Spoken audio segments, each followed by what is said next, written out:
ಪ್ರಥಮ ಪಿಯುಸಿ ಕನ್ನಡ ವಿಷಯದ ಉಪನ್ಯಾಸ ಮಾಲಿಕೆಗೆ ತಮಗೆಲ್ಲರಿಗೂ ಸ್ವಾಗತ.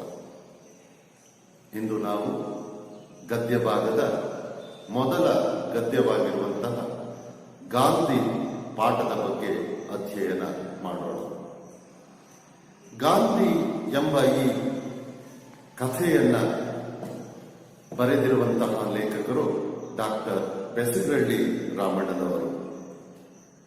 ಕೃಷಿ ಕುಟುಂಬದ ಹಿನ್ನೆಲೆಯಿಂದ ಬಂದ ಬೆಸಗಳ್ಳಿ ರಾಮಣ್ಣನವರು ಮಂಡ್ಯ ಜಿಲ್ಲೆಯ ಮದ್ದೂರು ತಾಲೂಕಿನ ಬೆಸಗಳ್ಳಿ ಗ್ರಾಮದವರು.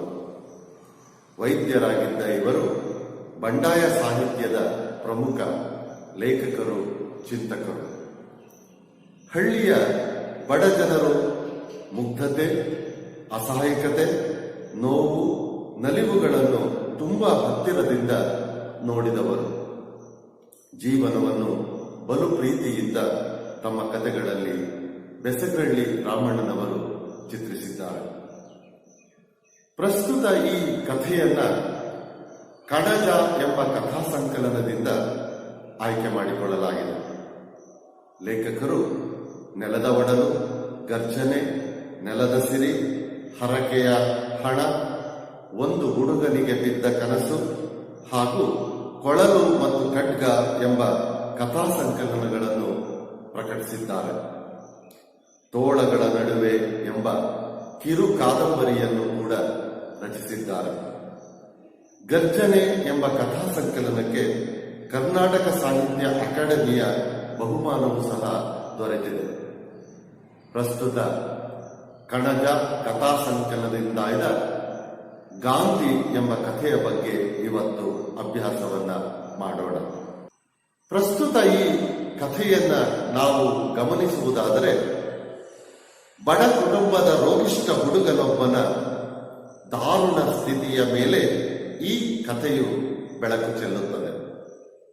ಬಡವರಿಗೆ ಸರಿಯಾಗಿ ಸಿಗದ ವೈದ್ಯಕೀಯ ಸೌಲಭ್ಯಗಳು, ಅದನ್ನು ಪಡೆಯುವಲ್ಲಿ ಅವರು ಕೊಡುವಂತಹ ಕಷ್ಟಗಳನ್ನು, ಪರಿಪಾಟಲನ್ನ ಈ ಕಥಾಭಾಗ ತೆರೆದಿಡುತ್ತದೆ. ಗಾಂಧಿ ಎಂಬ ಈ ಕಥೆ ಪ್ರಮುಖವಾಗಿ ಎರಡು ಅಂಶಗಳ ಬಗ್ಗೆ ಬೆಳಕನ್ನು ಚೆಲ್ಲುತ್ತದೆ. ಒಂದು, ಗಾಂಧಿ ಹೆಸರಿನ ಬಗ್ಗೆ. ಒಂದು ಕಾಲದಲ್ಲಿ ಗಾಂಧೀಜಿ ಈ ದೇಶಕ್ಕೆ ಸ್ವಾತಂತ್ರ್ಯವನ್ನ ತಂದುಕೊಡುವಲ್ಲಿ ಪ್ರಮುಖವಾದಂತಹ ಪಾತ್ರವನ್ನ ವಹಿಸಿದವರು ಹಾಗೂ ರಾಷ್ಟ್ರಪಿತನೆಂಬ ಖ್ಯಾತಿಗೆ ಒಳಗಾದಂಥವರು. ಸರಳ ಬದುಕಿಗೆ, ಸಜ್ಜನಿಕೆಯ ಜೀವನಕ್ಕೆ, ಆದರ್ಶ ಮೌಲ್ಯಗಳಿಗೆ ಹೆಸರಾಗಿದ್ದಂತಹ ಒಂದು ಹೆಸರು ಗಾಂಧೀಜಿ ಎಂಬುದು. ಅಂತಹ ಮೌಲ್ಯಯುತವಾದಂತಹ ಗಾಂಧೀಜಿ ಎಂಬ ಹೆಸರನ್ನ ಇಂದು ನಾವು ಹೇಗೆ ಅಪಮೌಲ್ಯಗೊಳಿಸುತ್ತಿದ್ದೇವೆ ಎಂಬ ವಿಚಾರದ ಕಡೆಗೆ ಈ ಕಥೆ ಬೆಳಕನ್ನ ಚೆಲ್ಲುತ್ತದೆ. ಗಾಂಧೀಜಿ ಹೆಸರನ್ನ ನಾವಿಂದು ಅಪಮೌಲ್ಯಗೊಳಿಸುತ್ತಿದ್ದೇವೆ. ಬದುಕಿನ ಮೌಲ್ಯಗಳಿಗೆ, ಉತ್ತಮ ಆದರ್ಶಕ್ಕೆ ಪ್ರತಿರೂಪವಾದ ಗಾಂಧೀಜಿಯವರನ್ನ ನಮ್ಮ ದೇಶದ ಜನ ಇಂದು ಅಸಡ್ಡೆಯಿಂದ ಕಾಣತೊಡಗಿದ್ದಾರೆ. ಗಾಂಧಿ ಹೆಸರಿಗೆ, ಅವರ ಸರಳ ಬದುಕಿಗೆ, ಉನ್ನತ ಆದರ್ಶಗಳಿಗಾಗಿರುವ ಅವ್ಯವಸ್ಥೆಯನ್ನು ಭಾರತದಾದ್ಯಂತ ಇಂದು ನಾವು ಕಾಣಬಹುದು. ಎರಡನೆಯದಾಗಿ, ಬಡವರಿಗೆ ನ್ಯಾಯವಾಗಿ ಸಿಗದೇ ಇರುವಂತಹ ಸೌಲಭ್ಯಗಳು. ಇಲ್ಲಿ ಗಾಂಧಿ ಎಂಬ ಈ ಹುಡುಗ ಕಾಯಿಲೆಯಿಂದ ಆಸ್ಪತ್ರೆಗೆ ಬಂದಾಗ ಅವನನ್ನ ಉಪಚರಿಸುವುದಕ್ಕೆ ಆ ವೈದ್ಯರು ಮುಂದಾಗುವುದಿಲ್ಲ. ಇವತ್ತಿನ ದಿನಗಳಲ್ಲಿ ವೈದ್ಯಕೀಯ ಸೌಲಭ್ಯಗಳನ್ನು ಪಡೆಯುವಲ್ಲಿ ಬಡವರು ಅತಿಯಾದ ಕಷ್ಟಗಳನ್ನು ಅನುಭವಿಸಬೇಕಾಗುತ್ತಿದೆ ಎಂಬ ವಿಚಾರವನ್ನ ಈ ಕತೆ ತಿಳಿಸುತ್ತದೆ. ಹೀಗೆ ಈ ಎರಡು ಅಂಶಗಳ ಹಿನ್ನೆಲೆಯಲ್ಲಿ ಈ ಕಥಾಭಾಗವನ್ನ ನಾವು ಅರ್ಥೈಸಿಕೊಳ್ಳಬೇಕಾಗುತ್ತದೆ. ಕಥೆ ಹೀಗೆ ಪ್ರಾರಂಭವಾಗುತ್ತೆ. ಒಂದು ದಿನ ಬಳ್ಳಕೆರೆ ಎಂಬ ಹಳ್ಳಿಯಿಂದ ಹೊತ್ತು ಮೂಡುವುದಕ್ಕೆ ಮುಂಚೆಯೇ ಬಂದು ಆಸ್ಪತ್ರೆಯಲ್ಲಿ ಕಾಯುತ್ತಿದ್ದ ಒಬ್ಬ ಹೆಂಗಸು ಮತ್ತು ಸುಮಾರು 15 ವರ್ಷದ ಹುಡುಗ ಬಹಳ ಹೊತ್ತಿನವರೆಗೂ ಯಾರ ಗಮನಕ್ಕೂ ಬರದೆಯೇ ಬಿದ್ದಿದ್ದರು. ಯಾರ ಗಮನಕ್ಕೂ ಬರದೆಯೇ ಬಿದ್ದಿದ್ದರು. ಇಲ್ಲಿ ಬಂದಿರುವಂತಹ ವ್ಯಕ್ತಿ ಒಬ್ಬ ಶ್ರೀಮಂತನಾಗಿದ್ರೆ, ಒಬ್ಬ ಅಧಿಕಾರಿಯಾಗಿದ್ರೆ ಅವರನ್ನ ಬಹುಬೇಗನೆ ಮಾತನಾಡಿಸುವ, ಉಪಚರಿಸುವ ಪ್ರಯತ್ನವನ್ನ ಮಾಡ್ತಾ ಇದ್ರು. ಆದರೆ ಇಲ್ಲಿ ಇವರನ್ನ ಯಾರೂ ಕೂಡ ನೋಡದೆ, ಗಮನಿಸದೆ ಹಾಗೆಯೇ ಅವರ ಕೆಲಸಗಳಲ್ಲಿ ತೊಡಗಿಕೊಂಡಿದ್ದಾರೆ. ಆ ಹೆಂಗಸು ಆ ಹುಡುಗನ ತಾಯಿ, ಸುಮಾರು 40ರ ಪ್ರಾಯ. ಹುಡುಗ ವರಾಂಡದಲ್ಲಿ ಕಂಬಕ್ಕೆ ಒರಗಿ ಆಸ್ಪತ್ರೆಗೆ ಬಂದು ಹೋಗುವವರನ್ನು ಯಾವ ಕುತೂಹಲವೂ ಇಲ್ಲದೆ ನೋಡುತ್ತಾ ಕುಳಿತಿದ್ದ. ಸುಮ್ಮನೆ ಕುಳಿತಿದ್ದಾನೆ. ಯಾರನ್ನೂ ಕೇಳುವುದಕ್ಕೂ ಸಾಧ್ಯವಿಲ್ಲ, ಏನನ್ನು ಮಾಡುವುದಕ್ಕೂ ಸಾಧ್ಯವಿಲ್ಲ. ಸುಮ್ಮನೆ ಒಂದು ಕಂಬಕ್ಕೆ ಹೊರಗಿ ಆ ಹುಡುಗ ಕುಳಿತಿದ್ದಾನೆ. ಅವನಿಗೆ 15 ವರ್ಷಕ್ಕೆ ಪ್ರಪಂಚದ ಮೇಲೆ ಒಂದು ಬಗೆಯ ಜಿಗುಪ್ಸೆ ಮೂಡಿ ನಿಂತಿತ್ತು. ಅವನ ಅನುಭವ ಹೆಚ್ಚು ಅಂತ. ಇಂತಹ ಸಂದರ್ಭಗಳನ್ನ ಆ 15 ವರ್ಷಗಳ ಬದುಕಿನಲ್ಲಿ ಎಷ್ಟೋ ಸಂದರ್ಭಗಳಲ್ಲಿ ನೋಡಿದ್ದಾನೆ, ಸಂದರ್ಭಗಳನ್ನ ಎದುರಿಸಿದ್ದಾನೆ. ಕೊನೆಗೆ ಕುಳಿತು ಕುಳಿತು ಸಾಕಾಗಿ ಅವನ ಪಕ್ಕದಲ್ಲಿಯೇ ನಿಂತಿದ್ದ ತನ್ನ ಅವ್ವನ ಸೀರೆಯನ್ನು ಬಲವಾಗಿ ಎಳೆದು ಹೇಳಿದ, ಅವ್ವ, ಬಿಸಿಲು ಜಾಸ್ತಿ ಆಯ್ತಾದೆ, ನಡಿ ಊರಿಗೆ ಹೋಗುವ, ನಡಿ ಊರಿಗೆ ಹೋಗುವ. ಇಲ್ಲಿ ಏನ್ ಮಾಡೋಣ? ನಾವು ಎಷ್ಟು ಹೊತ್ತು ಕುಳಿತಿದ್ದರೂ ಅಷ್ಟೇ ನಮ್ಮನ್ನ ಯಾರೂ ಸಹ ಮಾತನಾಡಿಸುವುದಿಲ್ಲ, ಚಿಕಿತ್ಸೆಯನ್ನು ಕೊಡೋದಿಲ್ಲ, ಔಷಧಿಯನ್ನು ಕೊಡೋದಿಲ್ಲ. ನಾವು ಇಲ್ಲಿ ಕಾಯುವುದರಲ್ಲಿ ಅರ್ಥವೇ ಇಲ್ಲ. ಹಾಗಾಗಿ ಬಿಸಿಲು ಜಾಸ್ತಿ ಆಯ್ತಾರೆ. ಇಲ್ಲಿ 2 ಸಮಯದ ಸೂಚನೆಗಳನ್ನು ಕೊಡ್ತಾರೆ. ಹೊತ್ತು ಮೂಡುವುದಕ್ಕೆ ಮುಂಚೆಯೇ, ಅಂದ್ರೆ ಸೂರ್ಯೋದಯವಾಗುವುದಕ್ಕೆ ಮುಂಚೆಯೇ ಇಲ್ಲಿ ಬಂದಿದ್ರು. ಈಗ ಬಿಸಿಲು ಜಾಸ್ತಿ ಆಗ್ತಾ ಇದೆ, ಬಿಸಿಲು ಜಾಸ್ತಿ ಆಗ್ತಾ ಇದೆ. ಅಂದ್ರೆ ಸುಮಾರು ಮಧ್ಯಾಹ್ನದ ಸಮಯ. ಮಧ್ಯಾಹ್ನವಾದರೂ ಕೂಡ ಯಾರು ಇವರನ್ನು ಗಮನಿಸದೇ ಇರುವುದು. ಹಾಗಾಗಿ ಇದರಿಂದ ಬೇಸತ್ತಂತಹ ಹುಡುಗ, ನಡಿ ಊರಿಗೆ ಹೋಗೋಣ, ಇಲ್ಲಿದ್ದು ಯಾವ ಪ್ರಯೋಜನವೂ ಇಲ್ಲ ಎಂದು ತಾಯಿಯನ್ನ ಕೇಳಿಕೊಳ್ತಾನೆ. ಅದಕ್ಕೆ ಅವರ ತಾಯಿ, ಒಸಿ ಸುಮ್ಕಿರು, ಬಂದೋ ತೋರಿಸ್ಕೊಂಡೇ ಹೋಗುವ, ಹೇಗೂ ಅಲ್ಲಿಂದ ಬಂದಿದ್ದೀವಿ, ಆಸ್ಪತ್ರೆಯಲ್ಲಿ ಚಿಕಿತ್ಸೆಯನ್ನ ಪಡೆದುಕೊಂಡೇ ಹೋಗೋಣ, ಸ್ವಲ್ಪ ಸುಮ್ಮನಿರ್ತೀಯ, ಸಮಾಧಾನವನ್ನ ತಾಯಿ ಮಗನಿಗೆ ಮಾಡ್ತಾಳೆ. ಅದಕ್ಕೆ ಮಗ ತಾಯಿಯನ್ನ ಪ್ರಶ್ನೆ ಮಾಡ್ತಾನೆ, ಹೊತ್ತೋಡಕ್ಕೆ ಮುಂಚೆ ಬಂದು ನಾವು, ಹೊತ್ತು ಹುಟ್ಟುವುದಕ್ಕೆ ಮುಂಚೆನೆ ಬಂದಿದ್ದೀವಿ ನಾವು, ನಮ್ಮನ್ನು ಯಾರು ಮಾತನಾಡಿಸ್ತಾ ಇಲ್ಲ, ನಮ್ಮನ್ನ ಯಾರು ಅಂತಲೂ ಕೂಡ ಯಾರೂ ಕೇಳ್ತಾ ಇಲ್ಲ. ಹೀಗಿರುವಾಗ ನಾವು ಏಕೆ ಇಲ್ಲಿರಬೇಕು? ಬೇಡ. ಅದಕ್ಕೆ ತಾಯಿ ಅನುಭವದ ಹಿನ್ನೆಲೆಯಲ್ಲಿ ಈ ಮಾತನ್ನ ಹೇಳ್ತಾಳೆ. ಇಲ್ಲಿ ನನ್ನ ನಿನ್ನ ರಾಗವ ಯಾರು ಕೇಳೋರು? ನನ್ನ ನಿನ್ನ ಕಷ್ಟವನ್ನ ಯಾರಪ್ಪ ಕೇಳ್ತಾನೆ? ಶ್ರೀಮಂತರ ಕಷ್ಟಗಳನ್ನಾಗಿದ್ರೆ ಎಲ್ಲರೂ ಕೇಳ್ತಾ ಇದ್ರು, ಅವರಿಗೆ ಚಿಕಿತ್ಸೆ ಕೊಡ್ತಿದ್ರು, ಅವರನ್ನು ವಿಚಾರಿಸ್ತಿದ್ರು. ಆದರೆ ನಾವು ಬಡವರು, ನನ್ನ ನಿನ್ನ ಕಷ್ಟವನ್ನ ಯಾರೂ ಸಹ ಕೇಳುವುದಿಲ್ಲ. ತನ್ನನ್ನು ಹೆತ್ತವಳು ಮೌನವಾಗಿ ನೋವನ್ನು, ಅವಮಾನವನ್ನು ಸಹಿಸಿಕೊಂಡು ನಿಂತಿರುವುದನ್ನು ಕಂಡು ಹುಡುಗ ಹೇಳಿದ, ತಾಯಿ, ಇಂತಹ ಅವಮಾನಗಳನ್ನ, ಇಂತಹ ನೋವುಗಳನ್ನ ಎಷ್ಟೋ ಅನುಭವಿಸಿದಾಳೆ. ಅಸಹಾಯಕತೆ, ಎದುರಿಸಲಾರದಂತಹ ಪರಿಸ್ಥಿತಿ. ಇಂತಹ ಒಂದು ಸ್ಥಿತಿಯನ್ನ, ತಾಯಿಯ ಪರಿಸ್ಥಿತಿಯನ್ನ ಗಮನಿಸಿದಂತಹ ಹುಡುಗ ಅವನನ್ನ ಕುರಿತು ಹೀಗೆ ಹೇಳ್ತಾನೆ, ಅವ್ವ, ನಾನು ಇದ್ರೆಷ್ಟು ಸತ್ರೆಷ್ಟು, ನಡಿಯವ್ವ ಊರ್ಗೋಗುವ. ಅವ್ವ, ನಾನು ಇದ್ದು ಯಾವ ಸಾಮ್ರಾಜ್ಯವನ್ನು ಆಳ್ಬೇಕಾಗಿಲ್ಲ, ನಾನು ಇರೋದ್ರಿಂದ ಉಳಿಯೋದ್ರಿಂದ ಯಾವ ಲಾಭವೂ ಇಲ್ಲ, ಸಾಯುವುದರಿಂದ ನಷ್ಟವೂ ಇಲ್ಲ. ನಾನಿದ್ರೆಷ್ಟು ಸತ್ರೆಷ್ಟು, ನಡಿ ಊರ್ಗೋಗೋಣ, ಯಾಕೆ ಇಲ್ಲಿ ಸುಮ್ಮನೆ ನಿಂತ್ಕೊಳ್ಳೋದು. ತಾಯಿಗೆ ಸ್ವಲ್ಪ ಸಂಕಟವೂ ಆಗುತ್ತೆ, ಸಿಟ್ಟು ಬರುತ್ತೆ. 3 ಹೊತ್ತು ಸಾಯ್ತೀನಿ ಇದೇ ನಿನ್ನ ನಾಲಿಗೆ ಮೇಲೆ ಬೈತಾಳೆ. ಯಾವಾಗಲೂ ಇದನ್ನೇ ಮಾತನಾಡ್ತಿರ್ತೀಯಲ್ಲ, 3 ಹೊತ್ತು ಸುಮ್ಮನಿರಬಾರ್ದ, ಗದರಿಸ್ತಾಳೆ. ಅದಕ್ಕೆ ಮಗ ಹೇಳ್ತಾನೆ, ಇದ್ದು ನಾನು ಯಾವ ರಾಜ್ಯ ಆಳಬೇಕು?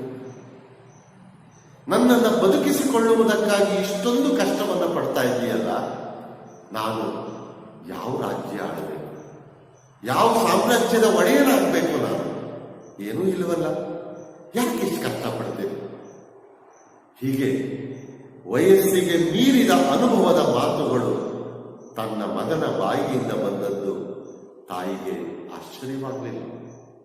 ಯಾಕೆಂದ್ರೆ ಇಂತಹ ಮಾತುಗಳನ್ನ ಎಷ್ಟೋ ಬಾರಿ ಮಗ ಆ ತಾಯಿಗೆ ಹೇಳಿದ್ದ. ಜೊತೆಗೆ ಎತ್ತ ಕರುಳು ಚುರುಕೆಂದು ಸೆರಗಿನಿಂದ ಕಣ್ಣೊರೆಸಿಕೊಂಡಳು. ನನ್ನ ಮಗನ ಬಾಯಿಯಿಂದ ಇಂತಹ ಮಾತುಗಳು ಬರುತ್ತಿದ್ದಾವಲ್ಲ, ಇಂತಹ ಮಗನಿಗೆ ಸಹಾಯ ಮಾಡಲಾಗದಷ್ಟು ಪರಿಸ್ಥಿತಿಯಲ್ಲಿ ನಾನಿದ್ದೇನಲ್ಲ ಎಂದು ದುಃಖವಾಗುತ್ತೆ. ಕಣ್ಣೀರು ಉಕ್ಕಿ ಬರುತ್ತೆ. ಗೊತ್ತಾಗದ ಹಾಗೆ ಕಣ್ಣೀರನ್ನ ಒರೆಸಿಕೊಳ್ತಾನೆ. ತನ್ನ ದೇಹದಲ್ಲಿರುವ ಕಾಯಿಲೆಯ ನೋವನ್ನು, ತಾಯಿಯ ಅಸಹಾಯಕತೆ, ಅವಮಾನವನ್ನು ಇನ್ನು ಸಹಿಸಲಾಗದು ಎನ್ನುವ ರೀತಿಯಲ್ಲಿ ಹುಡುಗ ದಡಕ್ಕನೆ ಮೇಲೆದ್ದು ಮುಂದುವರೆದ. ಎಷ್ಟೊತ್ತು ಅಂತ ಕಾಯೋದು? ತಾಯಿ ಊರಿಗೆ ಹೋಗುವುದಕ್ಕೆ ಒಪ್ಪಿಗೆಯನ್ನು ಕೊಡ್ತಾ ಇಲ್ಲ.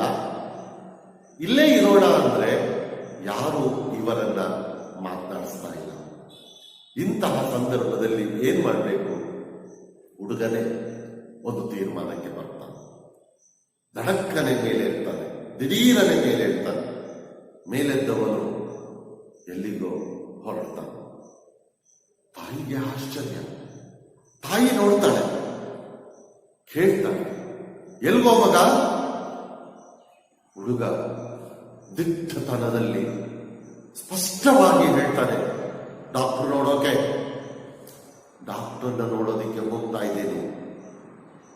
ತಾಯಿ ಮಗನಿಗೆ ಹೇಳ್ತಾಳೆ, ಲೋ ಮೊದಲೇ ತೂರಾಟಿ ಬಿದ್ಕಿದ್ ಬಿಟ್ಟಿ ಕಣಪ್ಪ ಎಂದು ಹಿಡಿದುಕೊಳ್ಳಲು ಬಂದ ತಾಯಿಯ ಕೈಗಳಿಂದ ಹೊಸರಿಕೊಂಡವನೇ ವೈದ್ಯಾಧಿಕಾರಿಗಳ ಕೊಠಡಿಯನ್ನು ಪ್ರವೇಶಿಸಿ ನೆರೆದಿದ್ದ ಜನರ ಗುಂಪನ್ನು ಸೇರಿ ವೈದ್ಯಾಧಿಕಾರಿಯ ಮೇಜಿನ ಮುಂದೆ ನಿಂತು ಜೋರಾಗಿ ಹೇಳಿದ, ನಾನು ನಮ್ಮವ್ವ ವತಾನೆಯಿಂದ ಕಾಯ್ಕೊಂಡಿದ್ದೀನಿ. ಸ್ಪಷ್ಟವಾಗಿ ಹೇಳ್ತಾನೆ. ನೋವಿನ ಧ್ವನಿ, ಅಸಹಾಯಕತೆಯ ಧ್ವನಿ. ನಾವಿಬ್ಬರು ಬೆಳಿಗ್ಗೆನೆ ಬಂದಿದ್ದೀವಿ, ಬೆಳಿಗ್ಗೆಯಿಂದ ಕಾಯ್ದುಕೊಂಡಿದ್ದೀವಿ. ನಮ್ಮನ್ನ ಯಾರೂ ಕೂಡ ಮಾತನಾಡಿಸ್ತಾ ಇಲ್ಲ, ಯಾರೂ ಕೂಡ ನಮ್ಮನ್ನ ಉಪಚರಿಸ್ತಾ ಇಲ್ಲ. ಬೆಳಿಗ್ಗೆನೆ ಬಂದಿದ್ದೇವೆ, ನಮ್ಮನ್ನು ಸ್ವಲ್ಪ ನೋಡ್ತೀರಾ? ಡಾಕ್ಟರ್ನ, ವೈದ್ಯರನ್ನ ಆ ಹುಡುಗ ಕೇಳಿಕೊಳ್ತಾನೆ.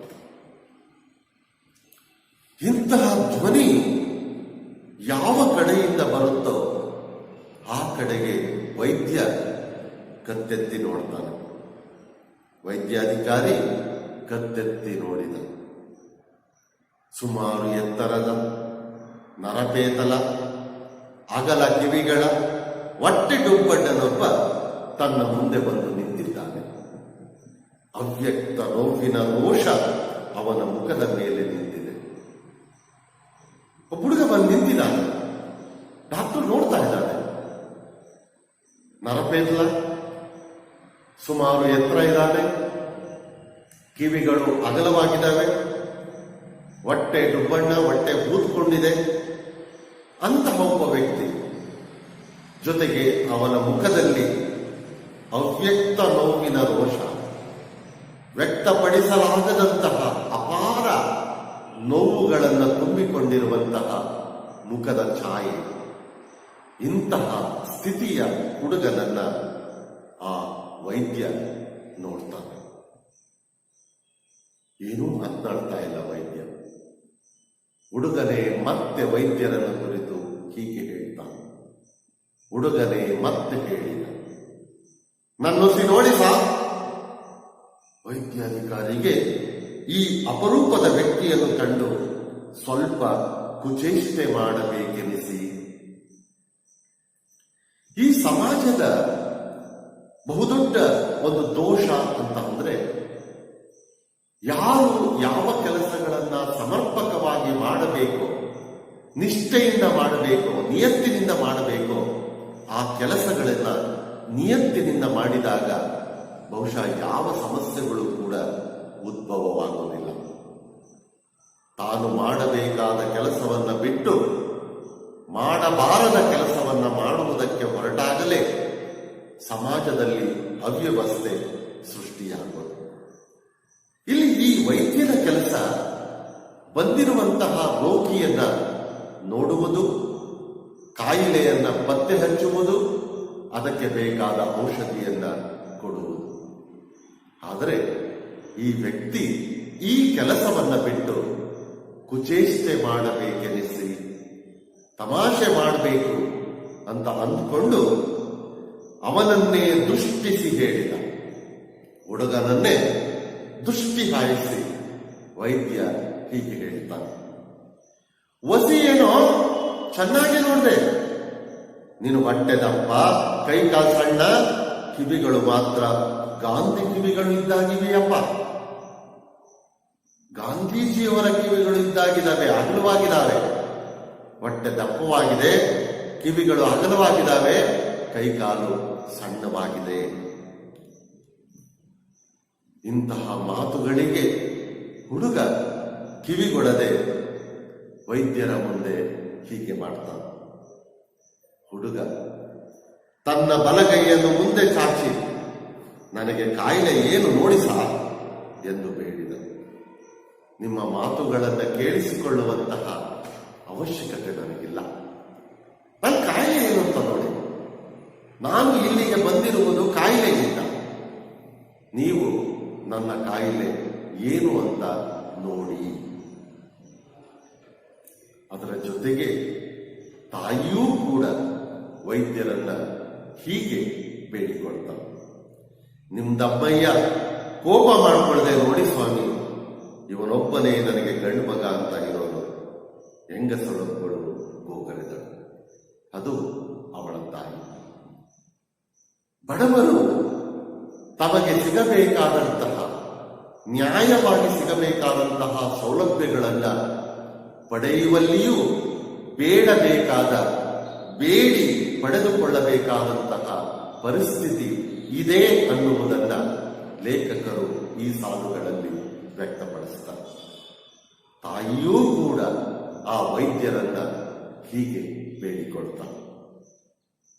ವೈದ್ಯಾಧಿಕಾರಿಗೆ ತನ್ನ ಮುಂದೆ ನಿಂತಿರುವ ವ್ಯಕ್ತಿಗಳು ತನ್ನಂತೆಯೇ ಮನುಷ್ಯ ವರ್ಗಕ್ಕೆ ಸೇರಿದವರು ಎಂಬುದು ಜ್ಞಾಪಕಕ್ಕೆ ಬಂದೋ, ಅಥವಾ ವೈದ್ಯರಾಗಬೇಕಾದವರಿಗೆ ಅನುಕಂಪದಿಂದ ಕೂಡಿದ ಹೃದಯ ಇರಬೇಕು ಎಂಬ ಮಾತು ನೆನಪಾಗಿಯೋ ಏನ್ ಕಥೆಯೋ, ಒಟ್ಟಿನಲ್ಲಿ ಈ ತಾಯಿ ಮಗನ ಮೇಲೆ ಕರುಣೆ ಬಂದು ಕೇಳಿದ, ಇವನು ನಿನ್ನ ಮಗನೇನಮ್ಮ?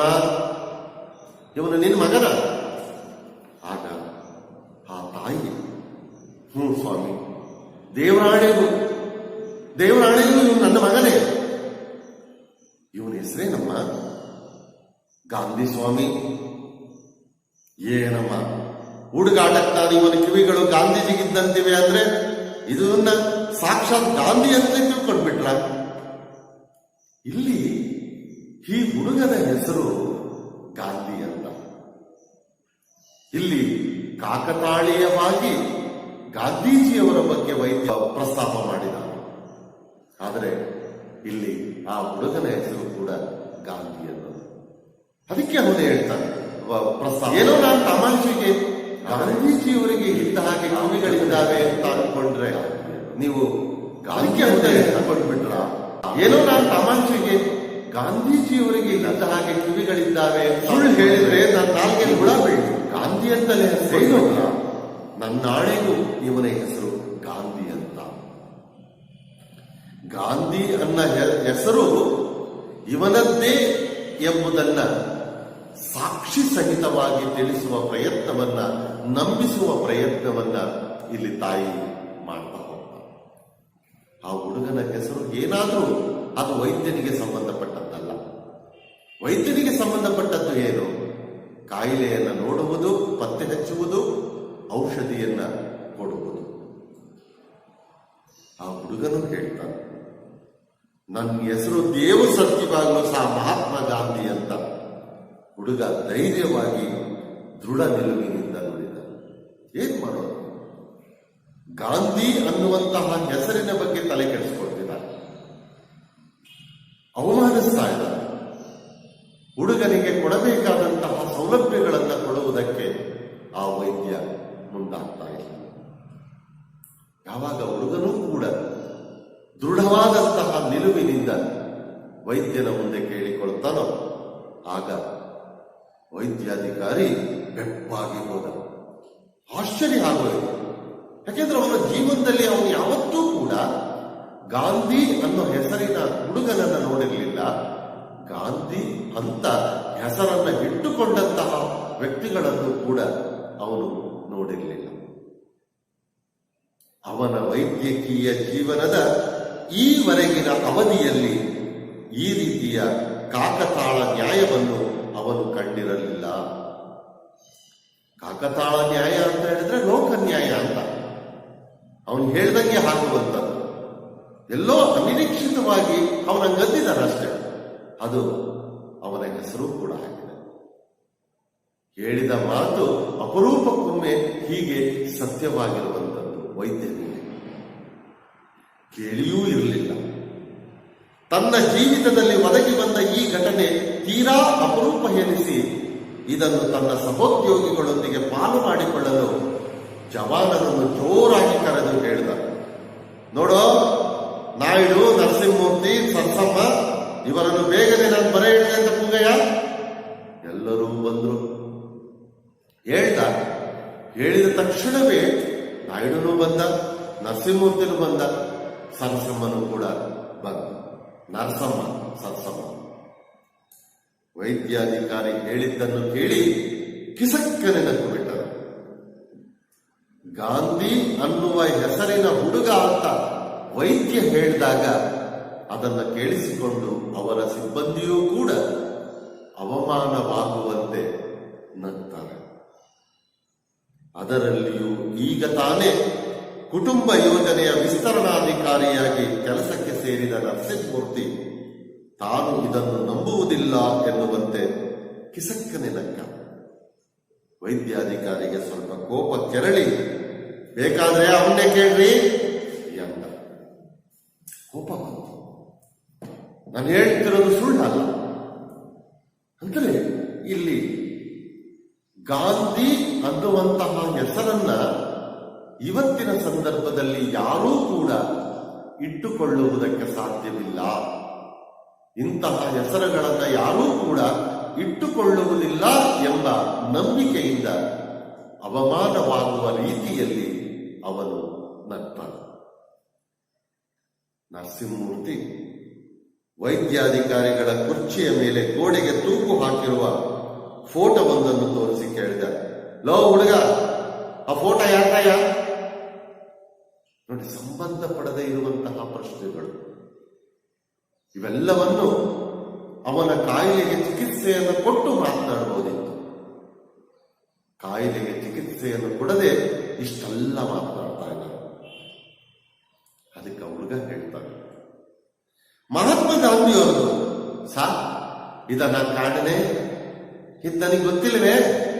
ಗೊತ್ತು, ಆ ಫೋಟೋ ಮಹಾತ್ಮ ಗಾಂಧೀಜಿಯವ್ರದ್ದು. ನಿನ್ನ ಹೆಸರೇನೆಯ? ಮಹಾತ್ಮ ಗಾಂಧಿ ಸಾ. ಸುಳ್ಳು ಹೇಳಬೇಡ. ಸುಳ್ಳು ಹೇಳಿ ನಿಮ್ ತಾವು ನಾನು ಯಾವ ಸಾಮ್ರಾಜ್ಯ ಇಸ್ಕೋಬೇಕು? ಏನ ಸುಳ್ಳು ಹೇಳಿದ್ರೆ ನೀವೇನಾದ್ರೂ ನನಗೊಂದಷ್ಟು ಹಣ ಕೊಡ್ತೀರಾ, ಸಾಮ್ರಾಜ್ಯ ಕೊಡ್ತೀರಾ? ಏನೂ ಇಲ್ವಲ್ಲ.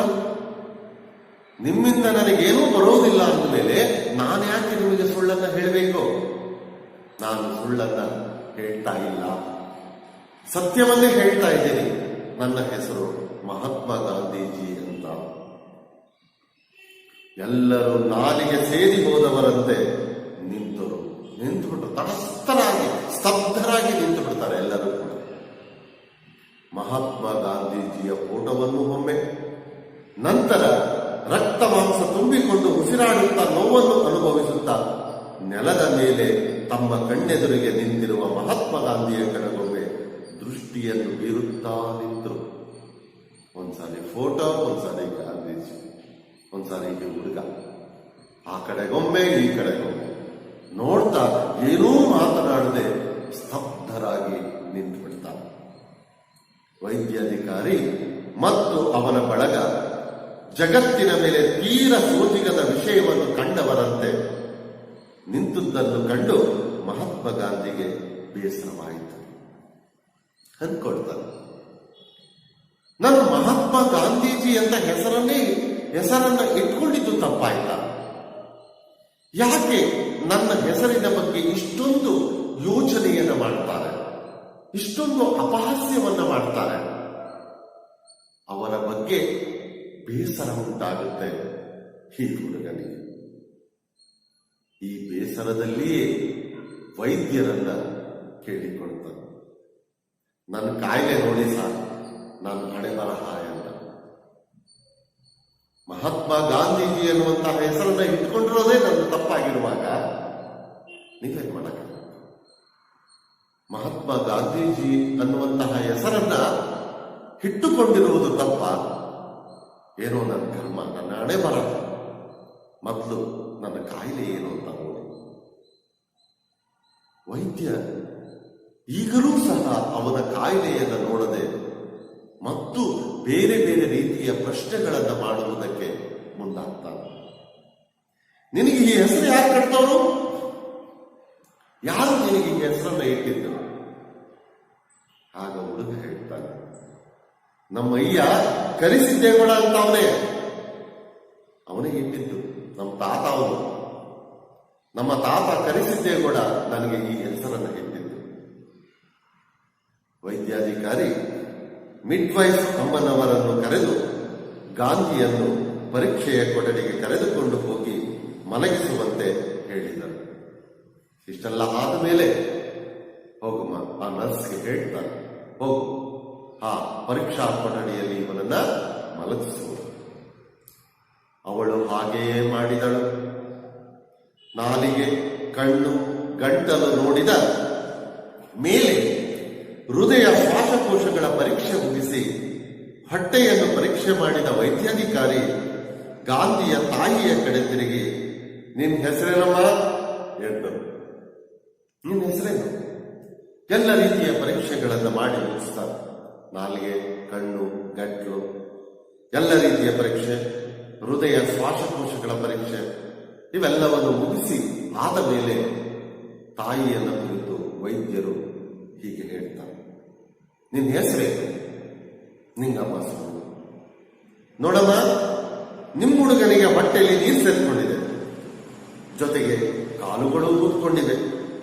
ಇದು ಹೃದಯಕ್ಕೆ ಸಂಬಂಧಪಟ್ಟ ಕಾಯಿಲೆ. ಆಗಲೇ ಕಪ್ಪು ಈಲಿಗೂ ಕಾಯಿಲೆ ಹತ್ತಿ ಅದು ಮುಟ್ಟಿದರೆ ಸಾಕು ಗಾಂಧಿ ನೋವು ಅಂತ ಪಡ್ಕೋತಾನೆ. ಹೀಗಿರುವಾಗ ತಗೋ ಈ ಔಷಧಿಯನ್ನು, ಇಷ್ಟು ಕಾಯಿಲೆ ಇದೆ. ಅವನ ಹೊಟ್ಟೆಯಲ್ಲಿ ನೀರು ತುಂಬಿಕೊಂಡಿದೆ ಹಾಗೂ ಹೃದಯಕ್ಕೆ ಸಂಬಂಧಪಟ್ಟಂತಹ ಕಾಯಿಲೆ ಇದೆ. ಆಗಲೇ ಇದು ಲಿವರ್ಗೂ ಹಬ್ಬು ಬಿಟ್ಟಿದೆ.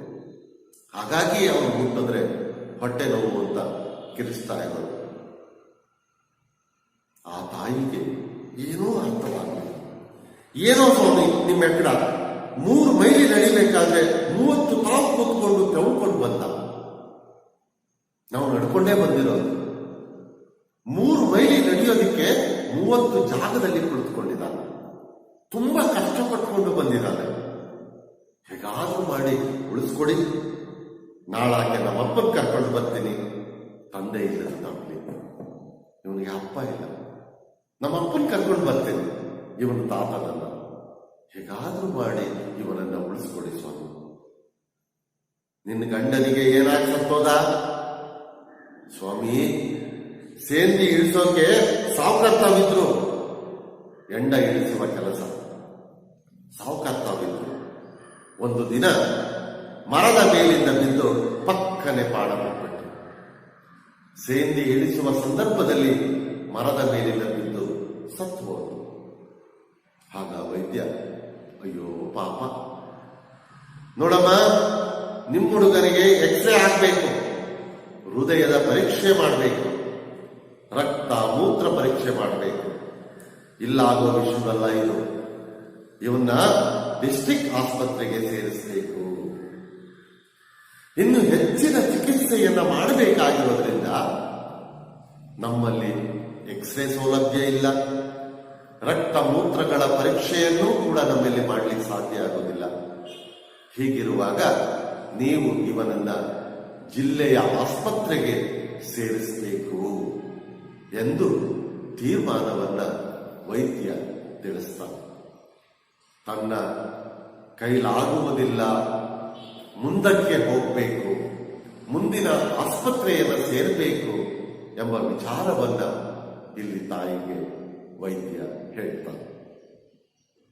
ನಾನು ಎಲ್ಲಾನು ಬರೆದುಕೊಡ್ತೀನಿ, ಹೊಟ್ಟೆಲಿರೋ ನೀರು ಕಡಿಮೆ ಆಗೋಕೆ ಈ 2 ಗುಳಿಗೆ ನುಂಗಿಸ್ತೀನಿ ಎಂದು ಹೇಳಿ ನೀರು ತರಿಸಿ ಗುಳಿಗೆಗಳನ್ನು ನುಂಗಿಸಿಯೇ ಬಿಟ್ಟರು. ಸರಸರನೆಗ ದೊಡ್ಡ ಆಸ್ಪತ್ರೆಗೆ ಗಾಂಧಿ ಎತ್ತೆ ಹಚ್ಚಿರುವ ವಿವರಗಳನ್ನು ನಮೂದಿಸಿ ಕೈಗಿಟ್ಟರು ಒಂದು ಚೀಟಿಯನ್ನು. ಎಷ್ಟು ಬೇಗ ಈ ಜವಾಬ್ದಾರಿಯನ್ನು ಕಳೆದುಕೊಳ್ಳುತ್ತೀನೋ ಅನ್ನುವಂತಹ ವರ್ತನೆ. ಹೀಗೆ ಆ ಜವಾಬ್ದಾರಿಯನ್ನು ಕಳೆದುಕೊಂಡು ಮುಂದಿನ ಜಿಲ್ಲಾಸ್ಪತ್ರೆಗೆ ಕಳಿಸುವ ಪ್ರಯತ್ನವನ್ನ ವೈದ್ಯಾಧಿಕಾರಿಗಳು ಇಲ್ಲಿ ಮಾಡ್ತಾರೆ. ಹೀಗೆ ಗಾಂಧೀಜಿ ಅನ್ನುವಂತಹ ವ್ಯಕ್ತಿಗೆ, ಗಾಂಧೀಜಿ ಅನ್ನುವಂತಹ ಹೆಸರನ್ನ ಇಟ್ಟುಕೊಂಡಿರುವಂತಹ ಈ ವ್ಯಕ್ತಿಗೆ ಸರಿಯಾದ ರೀತಿಯಲ್ಲಿ ವೈದ್ಯಕೀಯ ಸೌಲಭ್ಯಗಳು ಸಿಗದಂತಹ ಒಂದು ಪರಿಸ್ಥಿತಿಯನ್ನ ಈ ಸಂದರ್ಭದಲ್ಲಿ ನಾವು ಕಾಣಬಹುದು. ಹಾಗೂ ತನಗೆ ಸಿಕ್ಕಬೇಕಾದಂತಹ ಸೌಲಭ್ಯಗಳನ್ನ ದೊರಕಿಸಿಕೊಳ್ಳುವಲ್ಲಿ ಹೇಗೆ ಬಡವರು ವಿಫಲರಾಗುತ್ತಿದ್ದಾರೆ, ಯಾವ ರೀತಿಯಲ್ಲಿ ಕಷ್ಟಗಳನ್ನ, ನೋವುಗಳನ್ನ ಅನುಭವಿಸುತ್ತಿದ್ದಾರೆ ಎಂಬ ವಿಚಾರಗಳನ್ನ ಪ್ರಸ್ತುತ ಈ ಕಥಾಭಾಗದಲ್ಲಿ ವಿವರಿಸ್ತಾರೆ. ಇಲ್ಲಿಗೆ ಇವತ್ತಿನ ಈ ಕಥಾಭಾಗವನ್ನ ನಿಲ್ಲಿಸೋಣ. ಮುಂದಿನ ಭಾಗವನ್ನ ಮುಂದಿನ ತರಗತಿಯಲ್ಲಿ ಅಭ್ಯಾಸ ಮಾಡೋಣ. ನಮಸ್ಕಾರ.